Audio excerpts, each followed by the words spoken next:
विद्यार्थियों, मैं डॉक्टर उर्मिला शर्मा सह आचार्य एमएसजी कॉलेज भरतपुर। मैं आज आपको सूरदास की कृति साहित्य लहरी के 2 पदों की व्याख्या कराने जा रही हूँ। इनमें पहला पद इस प्रकार है। सखीरी सुन परदेसी की बात, अरद बीच दे गए धाम को हरि आहार चले जात। इस पद में नायिका सखी से अपने प्रिय की कठोरता का वर्णन कर रही है। नायिका कहती है कि हे सखी, उस कठोर स्वभाव वाले उस परदेसी की बात सुनो। अब यहाँ अर्थ निकालना होगा। अरध यानी आधा, धाम यानी घर, घर का आधा भाग यानी पखवाड़ा, तो शब्द निकला पखवाड़ा। हरि आहार का अर्थ इस प्रकार निकलेगा। हरि माने शेर, शेर का आहार मांस, तो मांस माने महीना। तो अर्थ निकला इस प्रकार निकलेगा। कृष्ण हमें आने के लिए पखवाड़ा यानी 15 दिन का समय देकर गए थे, पर अब महीना बीत चला है।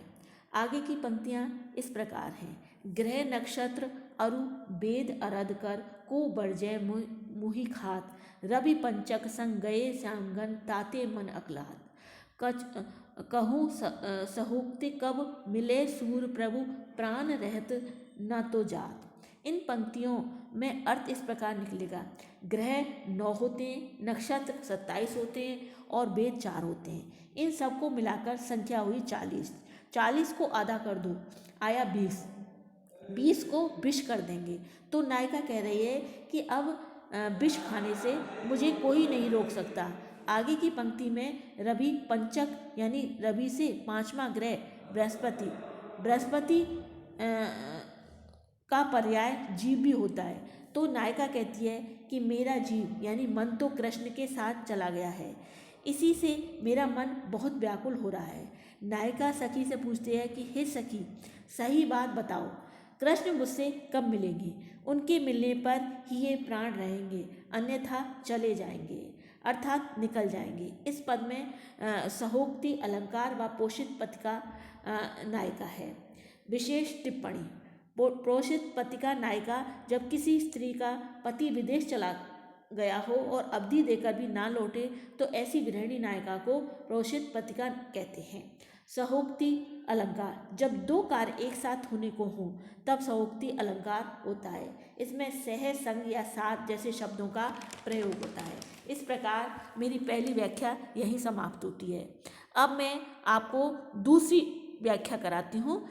ये इस प्रकार है। बाम बाम जिन सजनी कीनी, तिनको ऊधो कहा बात, बड़ हम हित जोग जुगत चित चीनी।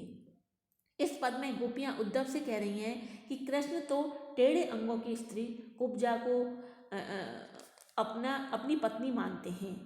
एक बाम माने टेढ़े, दूसरे बाम माने पत्नी, और हमारे लिए उन्होंने बढ़ चढ़कर योग साधना की युक्तियों को चित्त में रखा है।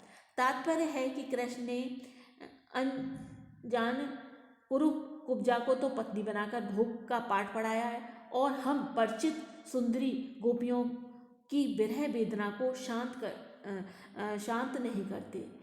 पुष्पन पति वाहन वश हम संग, खातन तनक लाज गति भीनी, वृक्ष भाग घट फिरे सबन के, कबन आप सब समझत झीनी। पुष्पन माने पुष्प, इसका पर्यायवाची होगा सुमन।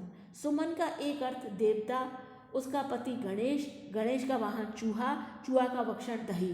तो अर्थ हुआ, जब कृष्ण हमारे साथ झूठा दही खाते थे तो उन्हें तनिक भी लज्जा नहीं आई, तब तो वे आनंदित होते थे। और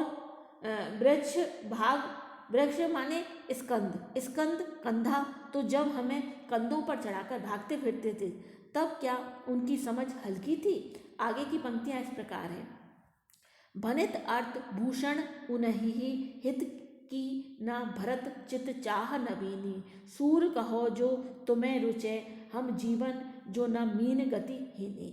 भनित अर्थ यानी कहा हुआ अर्थ। तो गोपियाँ कहती हैं कि हमने तो कृष्ण को ही कथनों के आभूषण पहनाए थे और हम अपने चित्त में नई नई चाह भरे हुए थे, तात्पर्य है कि हम तो उनके आने पर मीठी मीठी बातें करना चाहती हैं। सूरदास जी के अनुसार गोपियाँ कहती हैं कि हे उद्धव जी, तुम्हें जो रुचता हो वही कहो, पर हमारा जीवन तो अब मीन गति यानी चंचलता से रहित होकर तड़प रहा है। इस पद में चपलता नामक संचारी भाव तथा काव्यार्थपति अलंकार है। विशेष टिप्पणी में एक बात मैं बता देती हूँ। ईर्ष्या, द्वेष, राग आदि के कारण शरीर में जो अव्यवस्था हो जाती है उसे चपलता कहते हैं। इसमें कुब्जा से द्वेष के कारण गोपियों की दुरवस्था का चित्रण होने से चपलता नामक संचारी भाव है। इस प्रकार मेरी व्याख्या यहीं समाप्त होती है।